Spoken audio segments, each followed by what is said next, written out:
அஸ்ஸலாமு அலைக்கும் வரஹ்மத்துல்லாஹி வபரகாத்துஹு. Welcome back to our channel. இறைவன் ரப்புல் ஆலமீன் தன்னுடைய திருமறையில பன்றிக்கறிய எதுக்கு ஹராம் ஆக்கி இருக்கான், இதுல என்ன அறிவியல் சம்பந்தமான கெடுதிகள் இருக்கு அப்படிங்கறத பார்ப்போம். தினமும் ஒரு மனிதன் பன்றிக்கறிய சாப்பிடுறதுனால LDL என்று சொல்லக்கூடிய கெட்ட கொழுப்புகள் அந்த மனிதனுடைய உடல்கள்ல உருவாக்குது. அது மட்டுமல்லாம ரத்த அழுத்தம், இதய நோய் போன்ற நோய்களையும் உருவாக்குது. இந்த பன்றி இறைச்சியில் உள்ள பிரிச்சினலா என்று சொல்லக்கூடிய இந்த புழுக்களின் காரணமாக மனிதன் உடலுக்கு தலைவலி, காய்ச்சல், மூளை கருப்பு, நுரையீரல் இது போன்ற எல்லா விதமான நோய்களையும் கொடுக்குது.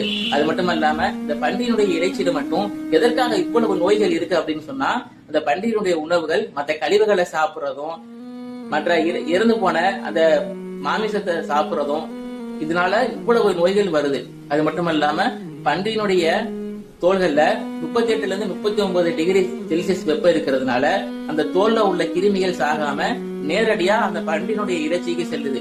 ஆனா ஆடு, மாடு இது போன்ற மற்ற எல்லா விலங்குகளுக்கும் 39 டிகிரிக்கு மேல வெப்பம் இருக்கிறதுனால அந்த ஆடுடைய இறைச்சிக்கும் மாடுடைய இறைச்சிக்கும் தோலுக்கும் எந்த ஒரு கெடுதியுமே இல்லை. பன்றியினுடைய தோள்கள்ல சுரப்பிகள் இல்லாதனால இதுல உள்ள நச்சுக்கள் எல்லாமே நேரடியா அதனுடைய இறைச்சிக்கு செல்லுது. ஆனா இறைவன் ரப்புல் ஆலமீன் ரத்தம், பன்றி இறைச்சி இது போன்ற எல்லா விஷயத்தையும் நமக்கு ஹராம் ஆக்கிட்டு, என்னென்ன விலங்குகள் எல்லாம் நமக்கு சாப்பிட்டா ஹராம், எப்படிப்பட்ட விலங்குகள் எல்லாமே சாப்பிட்டா நமக்கு ஹராம் அப்படின்னு சொல்லி இறைவன் ரப்புல் ஆலமீன் தன்னுடைய திருமறையில 11 ஆண்டுகளுக்கு முன்பதாக சொல்லிவிட்டான். இனி வரக்கூடிய காலங்களில் இறைவன் நம் அனைவருக்கும் ஹலாலான உணவை மட்டும் கொடுப்பானாக. அஸ்ஸலாமு அலைக்கும் வரஹ்மத்துல்லாஹி வபரகாத்துஹு.